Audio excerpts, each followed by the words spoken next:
नमस्ते मेरे प्यारे भाइयों और बहनों और देश के साथियों। हमारे इस चैनल जस्ट फॉर लाइफ में आपका बहुत बहुत स्वागत है। आज हम कोरोना वायरस कोविड-19 का टॉपिक लाए हैं। क्या होगा अगर आपको कोरोना वायरस का सिम्टम्स अपने आप में दिखने लगे? पहले जानते हैं कोविड-19 के सिम्टम्स। जैसे आप आपके राइट साइड में देख रहे हैं, हमने सिम्टम्स को स्पेसिफाई किया है।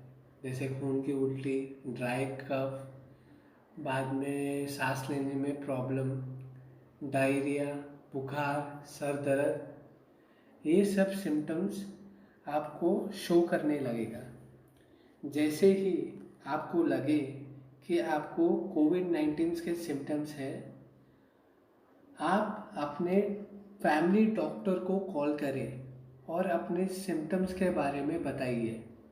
उनसे सलाह लें कि आगे कैसे बढ़े, ताकि आपको ये पता चले कि आपके स्थानीय हॉस्पिटल में बेड्स अवेलेबल है या फिर आपको कोई और हॉस्पिटल शिफ्ट करना पड़े।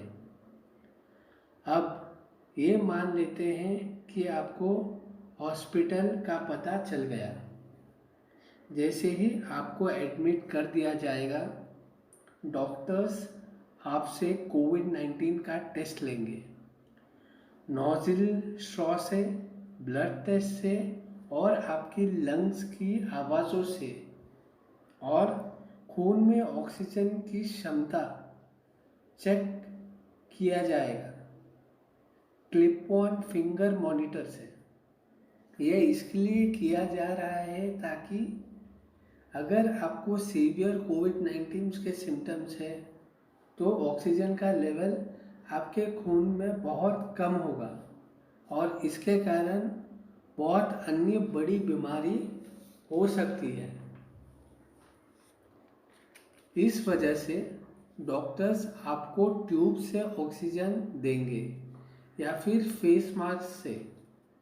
उसके बाद आपका चेस्ट का एक्सरे किया जाएगा या सीटी स्कैन, ताकि डॉक्टर्स को ये पता चले कि आपके लंग्स के किस भाग में इन्फ्लेमेशन या सूजन आया है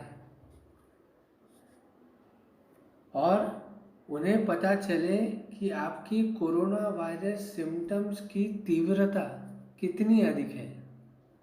अब जबकि डॉक्टर्स के पास पूरी जानकारी है आपकी बीमारी की, अब वो तय कर सकते हैं कि किस तरीके की इलाज आपको दिया जाए, आपको किस तरीके की इलाज आपको दिया जाए। कुछ लोगों को स्टैंडर्ड एंटीबायोटिक दिया जाएगा। ये कोरोना वायरस का सीधा इलाज नहीं है, किंतु ये भी लाभदायक है। जब अतिरिक्त बैक्टीरियल इन्फेक्शन लंग्स में उत्पन्न हुआ होगा तो, जैसे हमें और आपको पता है, कोविड-19 के लिए कोई भी अप्रूव्ड मेडिसिन नहीं है।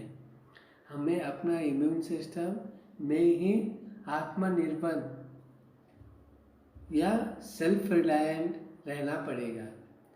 अगर सब कुछ ठीक रहा तो हमारा इम्यून सिस्टम एंटीबायोटिक तैयार करेगा और वायरस को धीरे धीरे मारने लगेगा।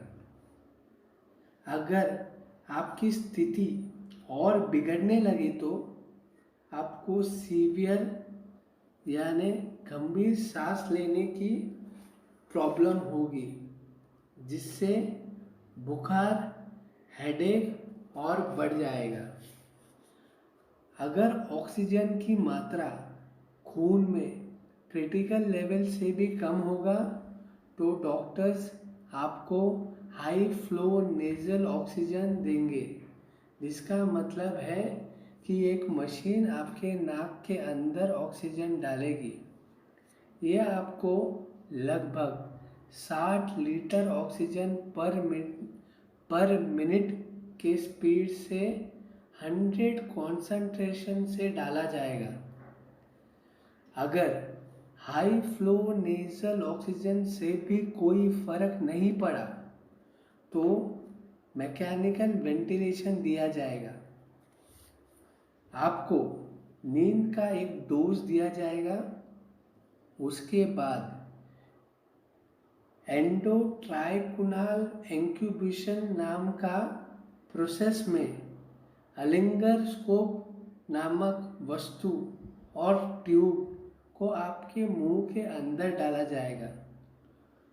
ट्यूब को डालने के बाद अलिंगरन स्कोप नाम वस्तु को निकाल दिया जाएगा और आपके मुंह और ट्यूब को एक स्ट्रैप से बांध दिया जाएगा।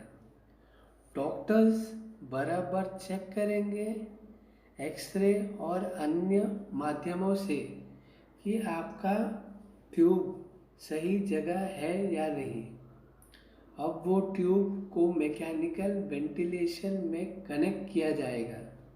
ये मशीन बहुत ही सही मात्रा में ऑक्सीजन को लंग्स में भेजेगा और ये मशीन आप नींद में भी बराबर यूज़ कर सकते हैं।